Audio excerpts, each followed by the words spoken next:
Weight लॉससाठी आज मी बनवते tofu roasted paneer. तर इथे मी पनीरचं पॉकेट घेतलेलं आहे। आता स्वच्छ धुवून घेऊया आणि आपण आता कट करून घेऊया। तर मॅरिनेट करून घेऊया। आता एका बाउलमध्ये सर्व पनीरचे तुकडे घेतलेले आहेत।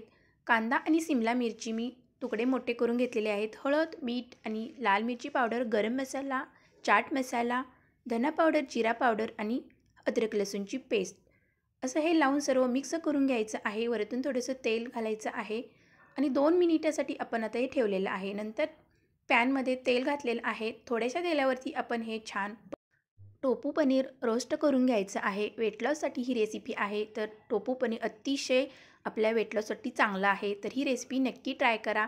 तर 2-3 मिनिटात आपली ही टोफू पनीरची रेसिपी तयार झालेली आहे। खूप हेल्दी आहे टोफू पनीर आपल्या आरोग्यासाठी। तर नक्की ट्राय करा। आवडल्यास लाईक, शेअर, सबस्क्राईब करायला विसरू नका। थँक्यू।